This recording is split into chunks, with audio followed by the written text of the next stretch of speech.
Welcome to Coruzant Technologies, home of the Digital Executive Podcast. Welcome to the Digital Executive. Today's guest is Hein. Hein is the CEO and co-founder of Propel, which helps companies achieve product success by connecting the people, systems, and processes needed to deliver products from concept to customer. Based on years of experience building and leading product management systems in both SaaS software and hardware companies, Hein launched Propel in 2015 to disrupt a fragmented PLM process by harnessing all disparate elements into one flexible and easy-to-use platform that is the single source of product truth for the entire value chain.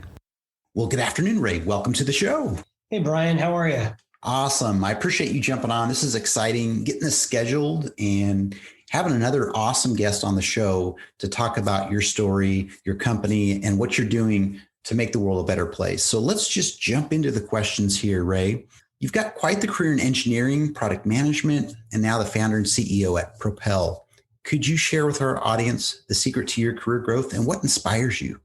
Great question. I think the simple answer is, as you can tell, I'm kind of deep and steep in my career. A lot of years in engineering, manufacturing space, but I really had a lot of people who entrusted me with very different jobs and responsibilities throughout my career. And that really stretched me and enabled me, to found and lead Propel 6 years ago. And, I had folks when I was in my early 20s that had me leading 80, 100-person teams with $8, $10, $12 million budgets that I certainly shouldn't have been leading at that time with my experience, but it pushed me, way beyond what I thought I was capable of. And, I succeeded and continued to grow along the way. But, what really inspires me now at this point is working with, our customers, and all of our customers make some sort of product, whether it's a medical device, that's testing for COVID, or implantables or hearing aids, or maybe a Simply Safe or Roku or Vizio TV. We're helping our customers innovate faster than their competitors and, create their amazing products, getting to market and making sure those market needs, fit the changing innovation needs. And they do that by getting all their teams working together, like never before, because of us being all in the cloud. And, in our category, it's the fourth largest software category besides ERP, HRM, and CRM, kind of little known, but, there have been a lot of promises of product lifecycle management or PLM driving success, but, little if any of those companies in the past have delivered on that promise. And I was part of one of the early companies back in the day that, defined the category in the mid 90s and early 2000s. So it's awesome to see our customers innovate faster than their competitors. I love that story and, helping your customers at the end of the day, that customer experience. And we talk about a lot on the show, but I think that's simply amazing. I appreciate your sharing on that. That's what really makes the world go round, in my opinion. So Ray, let's talk about this pandemic. As you know, hopefully we'll be over and out of this soon and we'll get back to some sort of normalcy, but what's your plans for growth now going forward in 2021 and beyond? Well, as I mentioned, we sell into companies that are making products, and there's a lot of talk about supply chain resiliency, business resiliency. We're talking about semiconductor shortages or meat shortages is top of mind right now, and all the supply chain aspects of durable products, washing machines, and the like. We're seeing that companies are retrenching to deal with, the pandemic impacts. And we're seeing a lot of consolidation in our category of competitors that have been, say, legacy on-premise competitors. And, where they've seen that as a sign of weakness and being acquired, we're seeing it as a sign of strength for growth. And we're seeing, more and more people look at our brand of helping them do product success by leveraging Propel. And so we're investing for the future. You'll hear about that more in the coming months. We're in the middle of a financing process right now, which I can't talk much about, but we're really bullish that manufacturing as a category and in health and life sciences as yet another category are going to be the growth segments, for the next 5-10 years. And we're going to be a benefactor from that. The other thing too is, people talk about the next normal or what is the new normal. When I talk to CIOs like you used to be, or C-level folks, the next new normal means being able to adapt quicker and react to the next black swan event. Like I mentioned, silicon shortages or competitive pressures from new global entrants that are coming in with products that you didn't know are going to come and compete with you.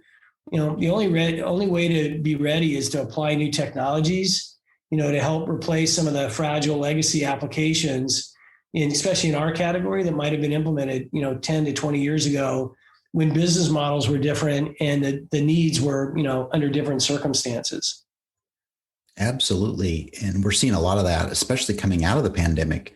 We've talked about this many times, but you can ask probably anybody that's been in digital transformation, innovation, or technology. They say innovation's probably advanced 4 or 5 years in the last 15 months, which I can totally see. So you're absolutely right about that, Ray. So Ray, let's talk about technology. This is a technology platform, and you're obviously leveraging some new and emerging tech within your tech stack. Is there anything specific you might be able to share with our audience today?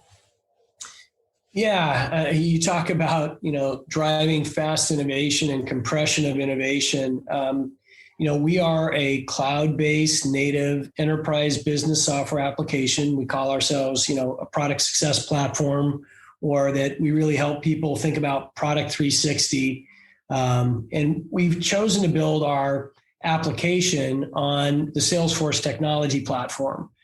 And by doing that, we had other choices of, Google Cloud, Azure, Amazon, but we wanted to go with a business platform, which has allowed us to, innovate at a much faster pace. So in a prior life, what took me, almost 9 years to build, we were able to build in about 4, and then exceed that with new capabilities by leveraging our domain expertise and, focusing really on letting the platform that we're using, the underlying platform of scalability, security, dashboarding, reporting to Salesforce. So, we're able to deliver a more comprehensive solution that's tailored to our business, our customers' business needs.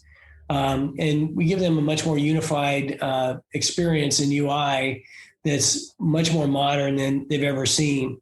With that, there's kind of like 3 core technologies that we feel we're able to leverage in kind of a distinct competence or maybe even an unfair advantage. And that's our user experience, being able to bring all the constituents, because everybody in the company gets involved in product development, product launch, commercialization, or a product success. And so having a user experience with a highly tuned, relatable business application that people love, is rare in our category. And, our solutions work the way the users want to work. So many enterprise business applications make the users conform to their way or an old rigid way. And because we're built in the technology choice we made, we can flex as business changes rapidly. And to your point, if things are going to change in 1, 2, 3, 4 years, you need to have kind of flexible, low code, no code application approach. And we have that in spades. The other thing is, blending the best collaboration tools. Everybody talks about collaboration, transparency, trust. We're able to leverage Slack and Chatter, both in unstructured and structured communication, to help bring business processes and that group of folks, the constituents that are involved in product success in relevant dialogues, so you can search and reuse and get knowledge sharing as well. And then integration, because of what we do, we tie into so many parts of other business systems. So having an ability to have cloud to cloud or cloud to legacy and even machine to machine, like, think about IoT integration or sensor-based feedback into products. We can do that to augment data feeds to enrich, the end user's business process.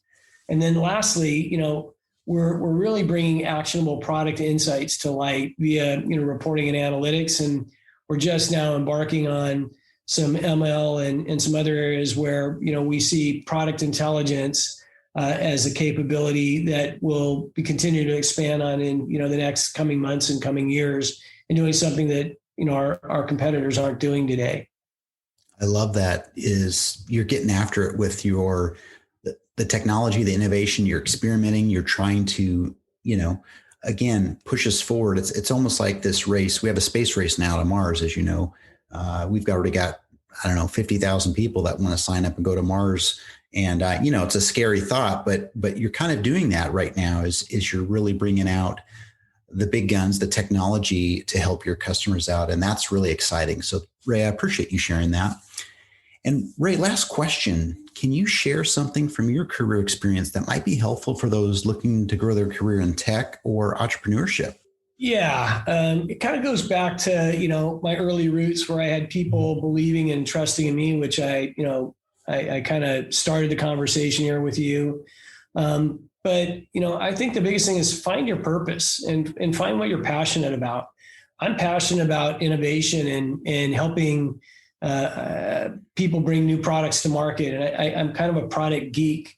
And so, if you find what you're passionate about and then become a master in it, you're going to have a wildly successful career, and you're going to be happy, and you'll continue to invest in yourself. Too many people don't invest the time into going deep. They kind of, I say they put a thin veneer. They learn a little bit about everything, but I've found that if you become a subject matter expert, that driving that credibility, throughout your career is also really key. So, I'm a big believer in Daniel Pink's book. I don't know if you've ever read it, Brian, called Drive.